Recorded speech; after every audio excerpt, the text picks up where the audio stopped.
Bem-vindos ao terceiro dia do Congresso do Departamento de Jovens da CIB. Este ano, 2020, como já temos estado a considerar, é um ano diferente, mas ainda assim o Senhor nos abençoou. E a prova disso foram estes 2 últimos dias de Congresso. Se não tiveste a oportunidade, ou se queres rever aquilo que foi falado, estes vídeos estarão disponíveis para ti, para que continues a ser abençoado sempre que quiseres voltar à palavra e saber aquilo que Deus aqui nos tem revelado. Este terceiro dia nós vamos ter novamente um período de louvor que teremos já de seguida, mas antes disso, à semelhança do que fizemos, vamos orar. Senhor, obrigado pela tua fidelidade. Se há alguém que é fiel és tu, se há alguém que é soberano és tu, e por isso nós te louvamos e te agradecemos mais uma vez por tudo o que nos permitiste alcançar neste congresso. Obrigado pela bênção da tua palavra. Obrigado por tudo o que trouxeste aos nossos corações. Acima de tudo, nós queremos honrar-te com a nossa obediência àquilo que tu nos ordenas, conforme nos orientas através da mesma. Nós te agradecemos por tudo quanto tivemos até agora, te agradecemos por aquilo que ainda nos vais dar no dia de hoje e por isso, Senhor, abençoa-nos, sê connosco, dirige todas as coisas. Nós te louvamos e te agradecemos no nome do Senhor Jesus. Amém. Não podemos deixar, como disse há pouco, de ter o nosso período de louvor. Aqui está. Louvemos juntos ao Senhor.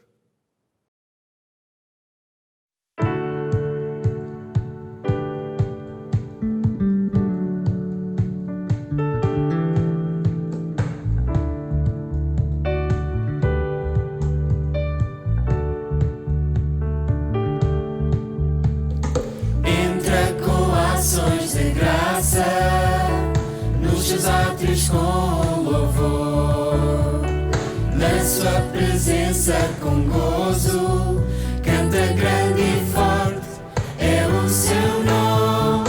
Louva-o ao som do trompete, com a do fiarba também.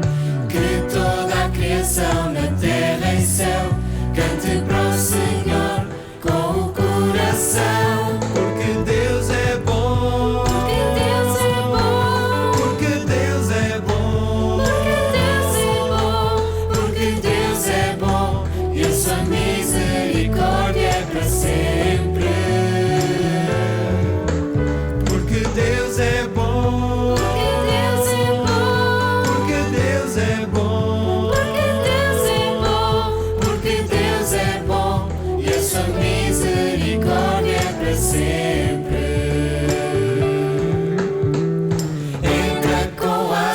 De graça, nos seus átrios com louvor, na sua presença com gozo, canta grande e forte é o seu nome. Louva-o ao som do trompete, com o fiarba também. Que toda a criação na terra e céu cante para o Senhor. Porque Deus é bom, porque Deus é bom, porque Deus é bom, porque Deus é bom, porque Deus é bom, e a sua misericórdia é para sempre. Porque Deus é bom, porque Deus é bom, porque Deus é bom, porque Deus é bom, porque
seu grande amor não me guiou por vista.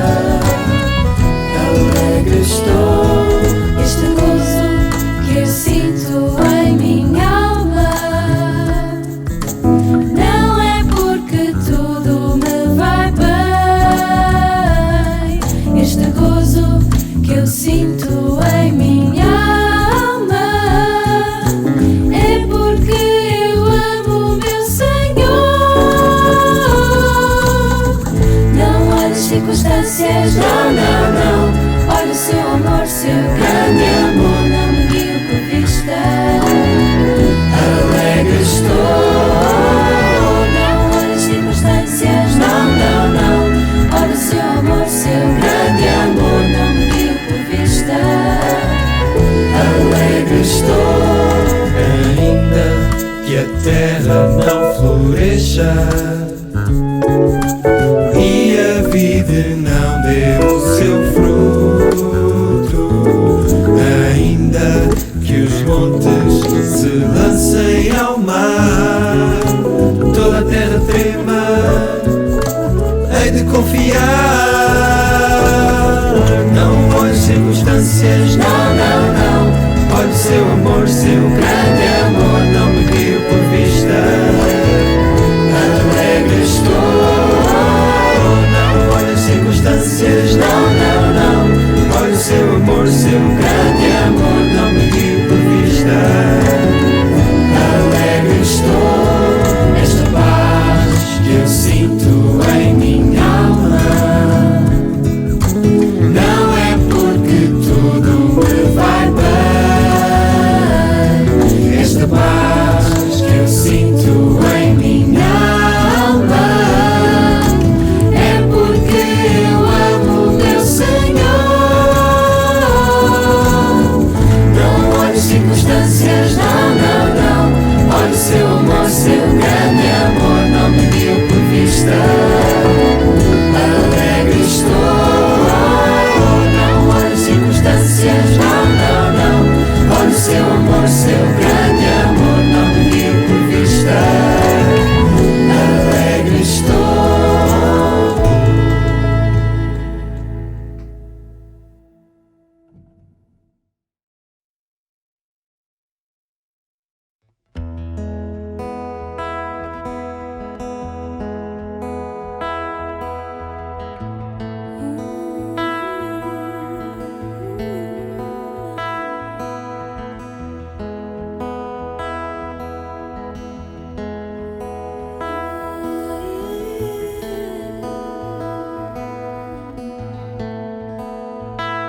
Se o cego te pode ver e o surdo te pode ouvir, que te ouça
Antes de passarmos à pregação, vamos ver o ponto em que ficámos ontem.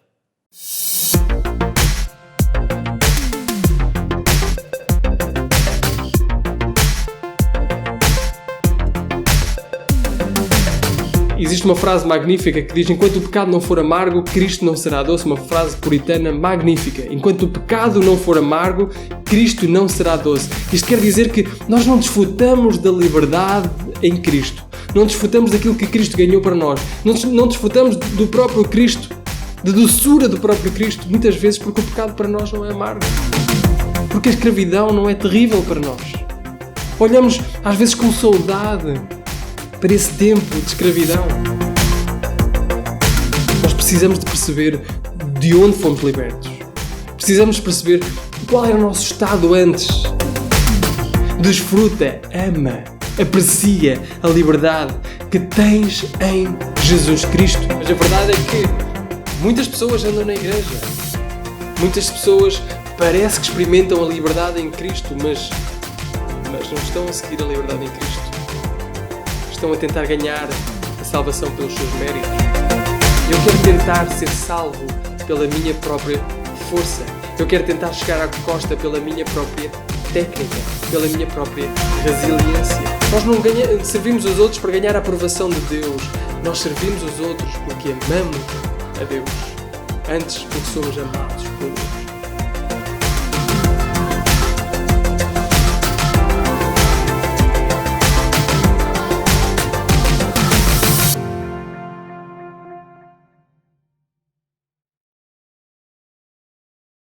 Olá, boa noite. Chegamos à nossa última pregação neste mergulho magnífico na carta aos Gálatas. É uma carta tremenda, uma carta profundíssima, uma carta complexa, mas ao mesmo tempo simples na sua mensagem principal. Nós falámos sobre identidade, sobre quem realmente vive em nós. E que essa nova identidade ela produz liberdade. E falámos disso ontem. A liberdade que nós temos em Cristo. Cristo nos libertou para a liberdade e nós devemos protegê-la, nós devemos expressá-la, nós devemos aplicá-la. E hoje nós falaremos sobre a responsabilidade que nós temos. A responsabilidade que aquele que tem uma nova identidade carrega em si próprio.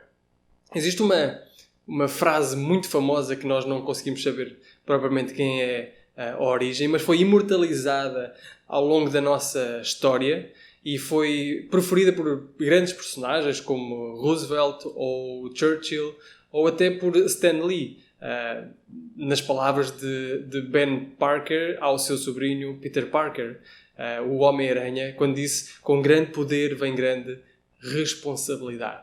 Responsabilidade. E se nós falarmos sobre o grande privilégio que é a liberdade que nós temos em Cristo, nós não podemos falar ou deixar de falar de responsabilidade. Aliás, o apóstolo não deixa de falar de responsabilidade. Como nós falámos da última vez, nós estamos nos últimos 2 capítulos da carta aos Gálatas, aquelas igrejas na Galácia. E ele procura nestes últimos 2 capítulos trazer aplicações pastorais aos corações daqueles irmãos. Pegar no princípio principal de que nós somos salvos somente pela fé, somente por Cristo, somente pela graça. Não podemos adicionar obras da lei quando falamos de justificação. E agora trazer aplicações práticas e pastorais à vida destes irmãos. Nós fomos salvos para esta liberdade, e esta liberdade traz-nos responsabilidade. Aliás, ele já tinha falado disso no capítulo 5, versículo 13. Ele começa a falar sobre usar esta liberdade. Existe responsabilidade para usar esta liberdade. O argumento de Paulo ao longo de toda a carta é que nós somos salvos somente pela fé. Somente pela fé. Não podemos adicionar nada, porque isso estaríamos a denegrir, estaríamos a estragar aquilo que é puro, aquilo que é o Evangelho de Jesus Cristo. Cristo, mais um pouco de lei, é igual a nada quando falamos de salvação. Mas 2 perguntas surgem. 2 perguntas rapidamente surgem. E a primeira é, então, se eu tenho uma nova identidade que me liberta para a liberdade, então isso significa que eu não peco mais? Significa que eu não tenho mais pecado na minha vida, que eu não fujo e não sigo mais desejos, mais os meus desejos profundos? Significa que eu sou totalmente santo e santificado e que mais nada me afeta. É isso? A segunda pergunta que surge é, então se eu sou justificado perante Deus, sou livre agora para servir, ou sou livre agora para a liberdade, ou pela liberdade que Cristo conquistou para mim, se eu sou livre, e se todos os meus pecados estão perdoados, se eu sou declarado justo diante de Deus, sem qualquer mérito, então quer dizer que eu posso viver da forma como eu quero? Isso quer dizer que agora eu posso viver a vida segundo os meus desejos, segundo o meu querer, completamente à parte daquilo que é a salvação, porque o Evangelho é completamente à parte daquilo que é a graça. No fundo, é um bocado aquilo que Dietrich Bonhoeffer chamava de graça barata. Será que a graça que eu intelectualmente sei, conheço, ela não deve afetar também as minhas ações? Um cristão sem fruto, é isso que nós iremos ver, é uma contradição de termos. Cristão, ele deve ter fruto. A prova de que Deus entrou numa vida, que habita em nós, que temos uma nova identidade, que somos livres em Cristo. A prova é que o fruto, ele surge, ele começa a surgir. Quando Cristo nos liberta, o Espírito vai nos mantendo livres, vai expressando essa mesma liberdade através do fruto. Então, nesta passagem, nós vamos ver, mais uma vez, três coisas. E vamos dizê-las antes de ler a própria passagem. A primeira é o que a liberdade cristã não significa. O que a liberdade cristã não significa. De seguida, o que a liberdade cristã não faz. E, em último, veremos o que a liberdade cristã não falha em produzir. Não falha em produzir. Então, convido-vos a abrir as vossas Bíblias e a ler em Gálatas 5, a partir do versículo 16 até ao final do capítulo. Diz assim: Digo, porém, andai em espírito e não cumprireis a concupiscência ou os desejos da carne. Porque a carne cobiça contra o espírito, ou luta, milita contra o espírito, e o espírito contra a carne. E estes se opõem um ao outro, para que não façais o que quereis. Mas se sois guiados pelo espírito, não estáis debaixo da lei. Porque as obras da carne são manifestas, as quais são prostituição, impureza, lascívia, idolatria, feitiçarias, imolações, iras, pelejas, dissensões, heresias, inimizades, invejas, homicídios, bebedices, glutonarias e coisas semelhantes a estas, acerca das quais vos declaro, como já antes disse, que os que cometem tais coisas não herdarão o reino de Deus. Mas o fruto do Espírito é amor, gozo, paz, longanimidade, benignidade, bondade, fé, mansidão, temperança. E contra estas coisas não há lei. E os que são de Cristo crucificaram a carne com as suas paixões e concupiscências. Se vivemos no Espírito, andemos também no Espírito. Não sejamos cobiçosos de vanglórias, irritando-nos uns aos outros, invejando-nos uns aos outros.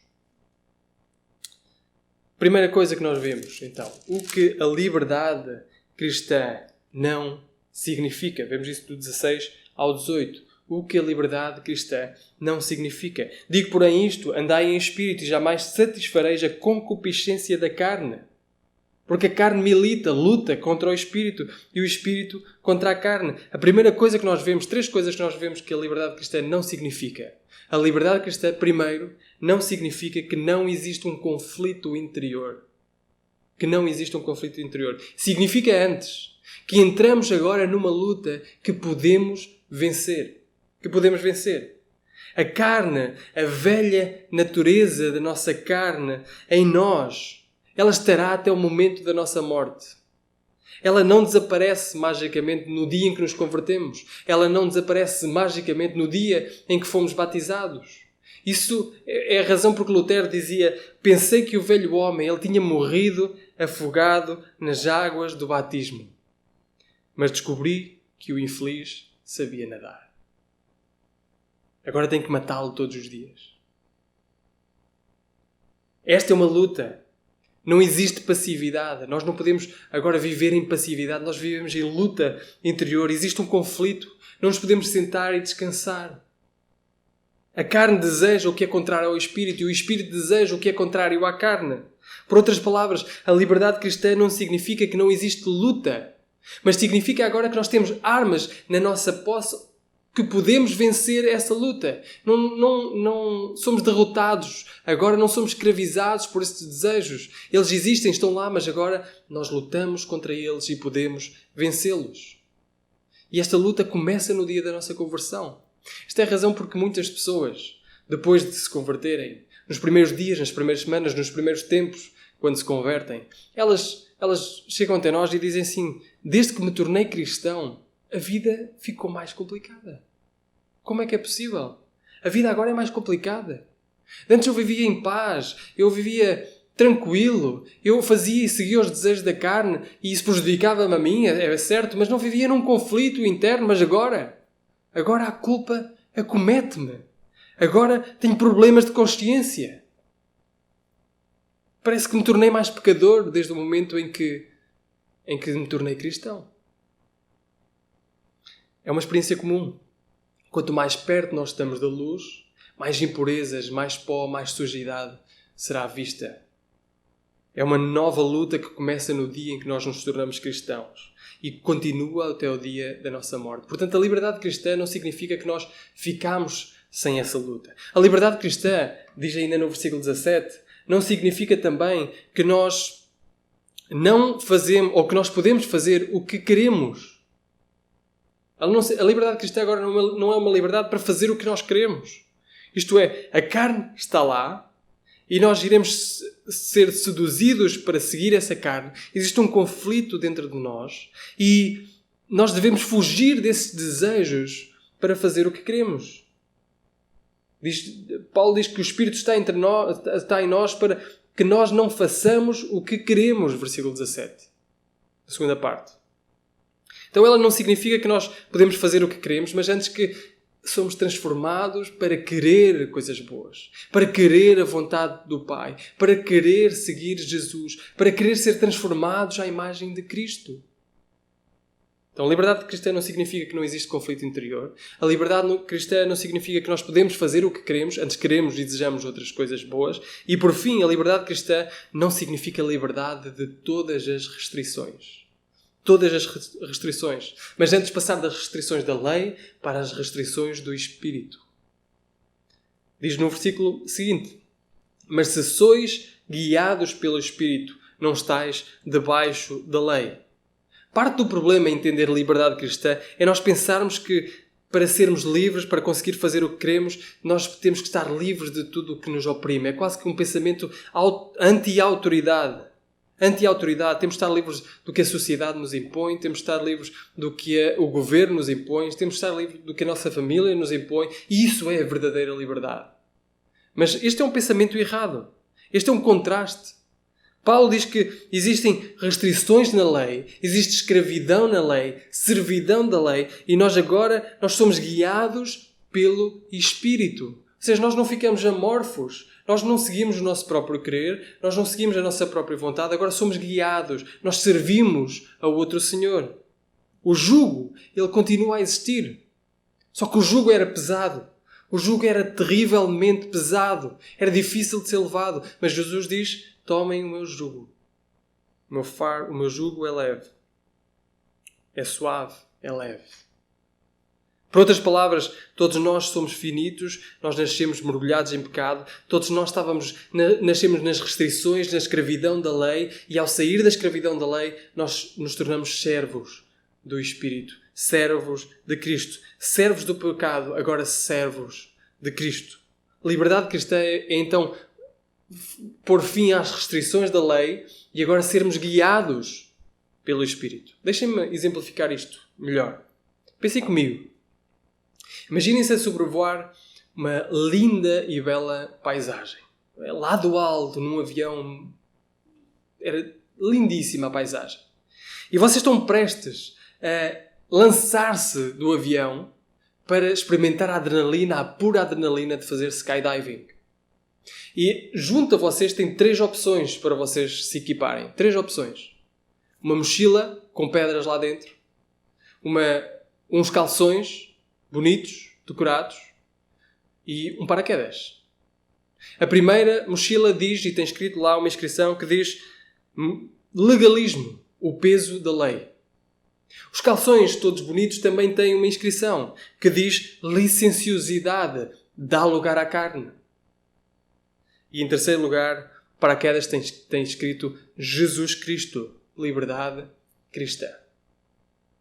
Se saltares com a mochila, rapidamente sentirás o peso da mochila a exercer sobre ti, que inevitavelmente te levará à morte. Mas se disseres antes, não, eu não uso a mochila porque isso é um peso enorme do legalismo que me vai levar à morte. Não, eu vou ser livre. Vou escolher ser livre. Vou saltar sem restrições. Vou saltar sem nada a amarrar-me. Ainda assim, tu estás escravo da gravidade. Estás escravo dos teus desejos. Estás escravo do teu eu, do teu ego. Não tens qualquer proteção e o teu fim será exatamente igual a levares uma mochila. Exatamente igual. Mas por fim, tu podes lidar com o salto equipando-te com o paraquedas. Sim, o paraquedas ele causa-te algumas restrições. O paraquedas tem que estar apertado. O paraquedas não te vai deixar os movimentos tão livres. O paraquedas vai criar também inércia, abrandará a tua velocidade, mas o destino será seguro. O destino será alcançado em segurança. Portanto, a liberdade cristã não significa ficar livre de todas as restrições. Liberdade cristã significa sair das restrições da lei para as restrições do Espírito. Mas depois então de vermos o que não significa a liberdade cristã, veremos o que não faz a liberdade cristã. O que é que não faz a liberdade cristã? A liberdade cristã não produz atos da carne, como estão nos versículos 19 ao 21. 19 ao 21 nós temos vários atos da carne e não é uma lista exaustiva, como diz no versículo 21, e coisas semelhantes a estas. Ou seja, há muito mais ainda quando falamos de obras da carne. Mas ele apresenta aqui 4 áreas principais. A primeira é a imoralidade sexual, prostituição, impureza, lascívia. A imoralidade pública e privada. Não é? Prostituição, uma coisa mais pública, lascívia, uma coisa mais privada. Na nossa mente. A liberdade cristã não tem nada a ver com isso, não tem nada a ver com a prostituição, não tem nada a ver com sexo antes do casamento, não tem nada a ver com o adultério, não tem nada a ver com a pornografia, não tem nada a ver com isso. Isso não é liberdade cristã. Mas depois continua e fala sobre práticas pagãs, de idolatrias e feitiçarias. E quando pensamos em ídolos, pensamos logo em imagens, pensamos logo em imagens de prata, de ouro, de pedra, de bronze, de madeira, do que for. Mas idolatria não é só isso. Idolatria às vezes é querer coisas boas, mas querê-las demais. E colocá-las no lugar de Deus. Adorar a criatura em vez de adorar o Criador. E a liberdade cristã não tem nada a ver com isso. Não faz isso. Fala também de colapso relacional, inimizades, porfias, ciúmes, iras, discórdias, dissensões, fações, invejas. A liberdade cristã não nos dá o direito de sermos rudes um com o outro. Aliás, não produz isso. Não produz esse ser rude para com o outro. Esse falar mal para com o outro. Essas inimizades, esses ciúmes, essas invejas que tanto nos acometem. E também fala em relação a quando nos sentamos à mesa. Glutonarias, bebedices. A liberdade cristã também não produz isso. Não produz. Então, uma contínua prática das obras da carne coloca o praticante fora, como ele disse. Ele diz no final, como já vos disse antes, os que cometem tais coisas, eles não herdarão o reino de Deus. Isto é recorrente em Paulo. É recorrente. Ele lá em 1 Coríntios 6, 9 e 11 diz, ou não sabeis que os injustos não herdarão o reino de Deus? Não vos enganeis. Nem impuros, nem idólatras, nem adúlteros, nem efeminados, nem sodomitas, nem ladrões, nem avarentos, nem bêbados, nem maldizentes, nem roubadores herdarão o reino de Deus. Tais fostes alguns de vós. Notem como Paulo ele percebe que alguns deles tinham sido assim, mas já não são. Porque a liberdade cristã que eles têm agora, o Evangelho que os transformou, que lhes deu uma nova identidade e que lhes trouxe à liberdade, não produz isso. Mas vós fostes lavados, fostes santificados, fostes justificados em nome do Senhor Jesus e no Espírito do nosso Deus. A conclusão é clara. Cristãos genuínos, eles são transformados. Cristãos genuínos, eles são renovados, são transformados. Já foram isto, mas já não são isto. E no Novo Testamento é impossível nós encontrarmos nas páginas do Novo Testamento cristãos indistinguíveis do mundo que os rodeia. É impossível nós encontrarmos cristãos juntos dos outros, a fazer as mesmas coisas que os outros. A fazer exatamente as mesmas coisas, a produzir as mesmas coisas, a ceder aos mesmos desejos. É impossível. E isso leva-nos a perguntar. Leva-nos a perguntar como está a nossa vida. Leva-nos a perguntar como temos lidado com a liberdade cristã. Com que responsabilidade temos lidado com esta liberdade? Quando uma pessoa que se diz cristã começa a viver de uma forma como as obras da carne, nós cedo ou tarde vamos ter de a questionar. Cedo ou tarde temos que a questionar. Porque a liberdade cristã, a nova identidade, não produz isso. Não produz isso. Certa vez, Tozer, A.W. Tozer, ele estava à porta da igreja, como costumava fazer, a cumprimentar as pessoas que saíam da igreja, e passou um jovem. E ele apertou a mão do jovem, agarrou a mão do jovem e perguntou-lhe: és tu amigo de Jesus? E o jovem respondeu: Eu considero-me um amigo de Jesus, sim. E Tozer respondeu, ainda apertando a mão e não largando aquela mão: Jesus disse que serão meus amigos se fizerem o que eu vos mando. És tu amigo de Jesus? O jovem tirou a mão e seguiu o cabisbaixo. Deixem-me-vos dar um aperto de mão virtual. Estender-vos a mão virtualmente. Apertar a vossa mão e perguntar-vos: és tu amigo de Jesus? És tu amigo de Jesus? Vives nestas obras da carne? Vives à deriva nos desejos da tua carne? Ou vês-te o fruto do Espírito na tua vida? O que é que acontece quando tu tentas encontrar a liberdade por ti mesmo? Acontece isto.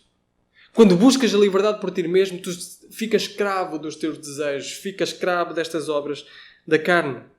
Mas já vimos então o que a liberdade cristã não significa, o que a liberdade cristã não produz, mas vamos ver por último o que a liberdade cristã não falha em produzir. Não falha em produzir.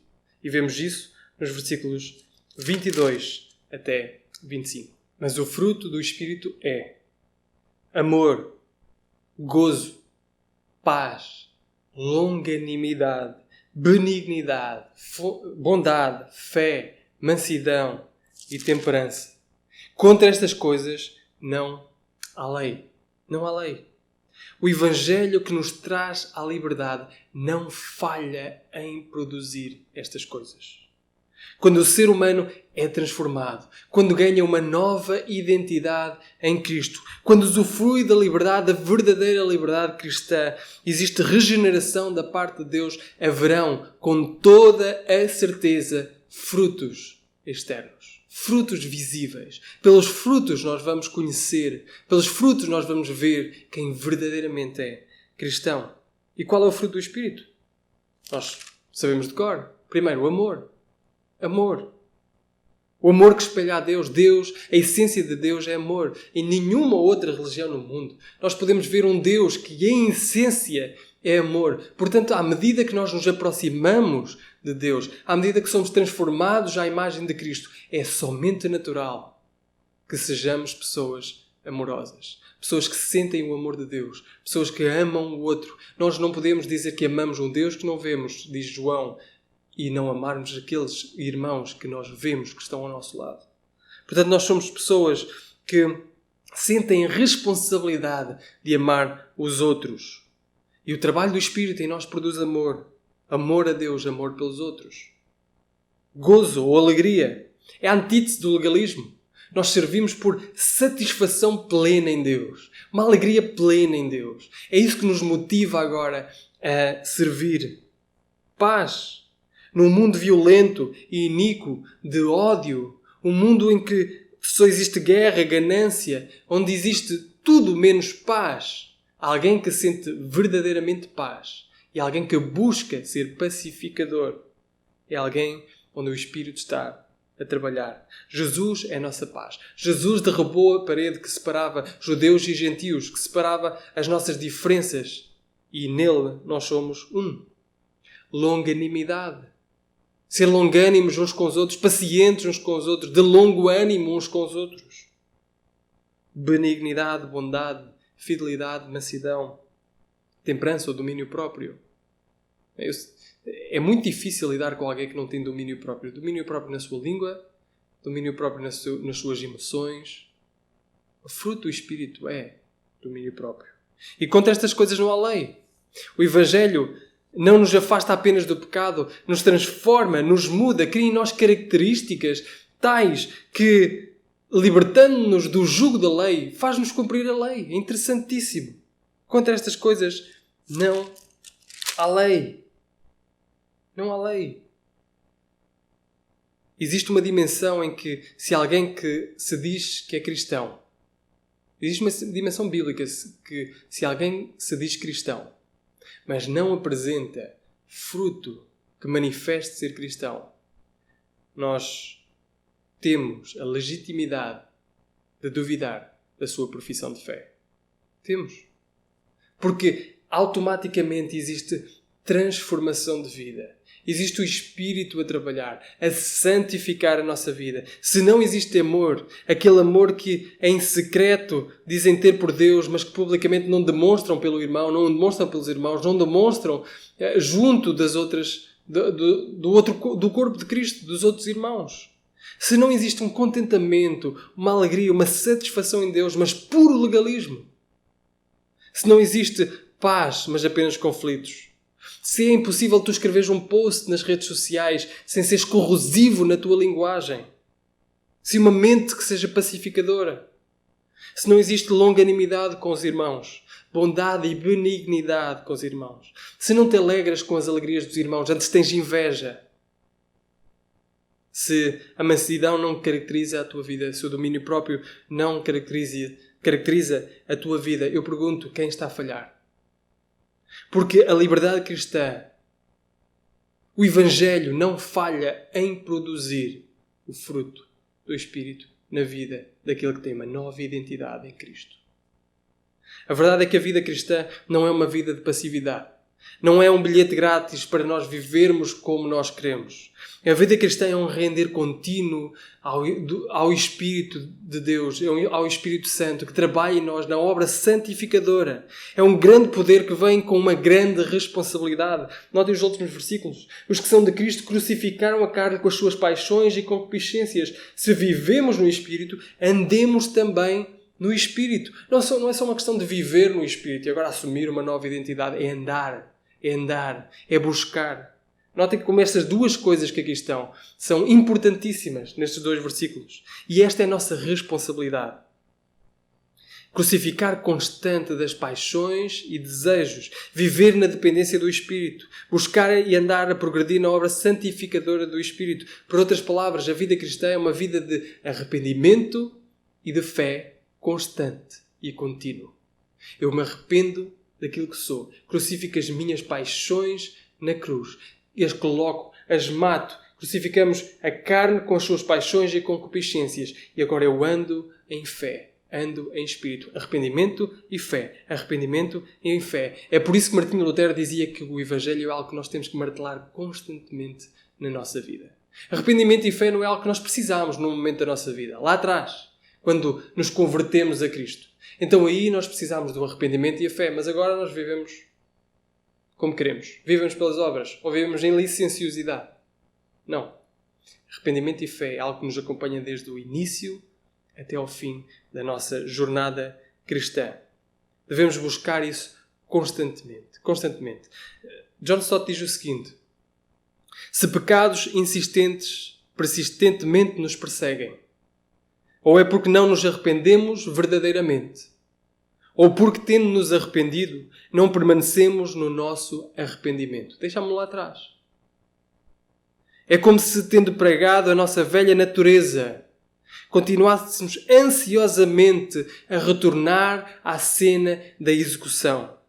Começamos a acariciá-lo, a mimá-lo, a ansiar pela sua libertação e até mesmo a tentar retirá-lo da cruz. Que linguagem mórbida, mas é isto que nós fazemos. Nossa carne está pregada na cruz. Nós vamos lá mimá-la, vamos lá acariciá-la, vamos lá tentar ansiar por esses dias que ela estava connosco e tentar retirá-la da cruz.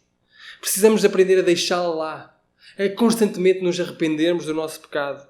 E ao mesmo tempo somos disciplinados a buscar o Espírito, a vivermos pela fé no Filho de Deus. Vivemos a passar mais tempo em oração, a passar mais tempo na leitura da palavra, a passar mais tempo na comunhão com os irmãos, a passar mais tempo na contemplação do nosso Deus. Viver pela fé. E essa é a tua responsabilidade agora.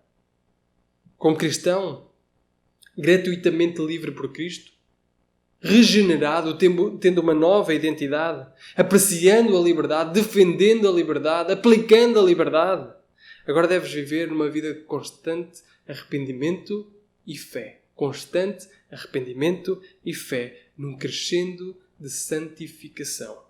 Até um dia, quando juntos veremos face a face o nosso Jesus Cristo. Quem vive em ti então? Eu pergunto. Não deixes passar estes dias sem responder esta pergunta. Não deixes.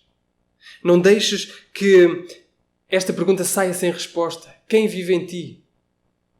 Responde Jesus. É Jesus que vive em mim. É a identidade que eu tenho. A identidade que eu tenho é a identidade de Jesus. É Cristo que vive em mim. E a vida que eu agora vivo, em liberdade, eu vivo pela fé no Filho de Deus, em arrependimento e fé constante. Qual me amou? Jesus Cristo me amou. E assim mesmo se entregou por mim. E assim mesmo se entregou por ti. Vamos orar? Amado Deus, nós te louvamos e engrandecemos, Senhor, pela tua palavra, que é maravilhosa para nós. Te agradecemos, Senhor, por estes dias que tu pudeste falar aos nossos corações e te pedimos, Senhor, que tu sejas incisivo na aplicação da tua palavra aos nossos corações. Estamos afastados espacialmente, estamos unidos a ti, Senhor. Te pedimos que tu toques nos corações que ainda não se arrependeram, que tu toques naqueles corações que estão a viver pelas obras, a viver pelos méritos, a tentar viver pelos méritos e que os faças descansar somente na obra de Cristo. Somente pela graça, somente pela fé. Ó Deus, te queremos pedir, Senhor, que tu nos ajudes também a viver em constante arrependimento e fé, a voltar constantemente à cruz, ao lugar onde nós encontramos toda a graça e misericórdia que precisamos para viver. Ó Deus, tu és o nosso maravilhoso Deus. E é no nome do teu Filho que nós, não nos nossos méritos, não naquilo que podemos fazer, que nós temos nós temos a ousadia de orar a ti. Não por aquilo que nós fazemos, pelo teu amor manifestado na vida, na morte, na ressurreição de Jesus Cristo. No nome dele nós oramos. Amém.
perto quero estar, meu Deus, de ti.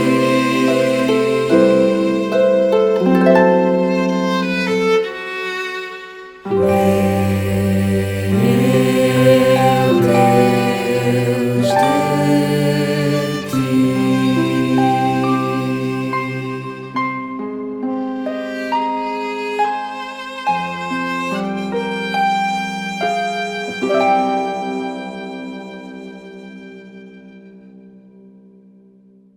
E pronto, chegamos ao final do nosso congresso. Este último dia não ficou aquém dos dias anteriores, mas recorda aquilo que nós dissemos no início. Podes em todo o tempo voltar a ver estes vídeos, voltar a mergulhar na palavra, tal qual acontecia com os crentes de Bereia. Eles procuravam o conhecimento na palavra de Deus, procuravam ver se era verdade. Investiga tu, pesquisa, ouve aquilo que o Senhor quer trazer ao teu coração, não só nestes vídeos, mas em todos os dias. Não podemos deixar de agradecer a todos quando estiveram na organização e na execução deste congresso, ainda que em circunstâncias um pouco anómalas e estranhas para alguns de nós. Além disso, também recordar-te que podes continuar, ou se ainda não o fazes, podes passar a seguir o Departamento de Jovens da CIP nas redes sociais. Com certeza haverão mais novidades. Que o Senhor a todos nos abençoe até um dia, se Deus quiser.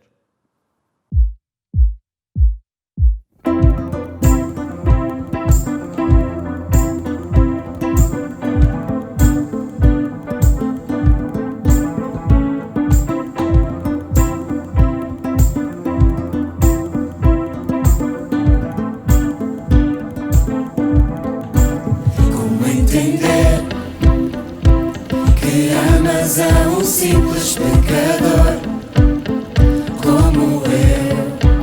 Tua salvação é só o que eu preciso para viver, para viver.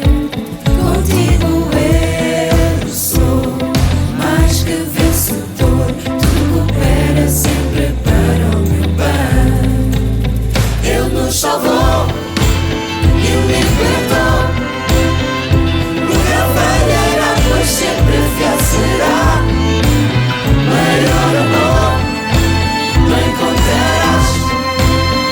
Sempre eu viverei só para te agradar. É só a ti que eu quero adorar. E é só a ti que eu quero adorar. E é só a ti que eu quero adorar.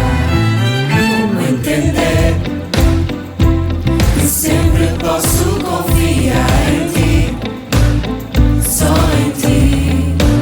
Eu sei que tu jamais me deixarás, sempre aqui estás, aqui estás.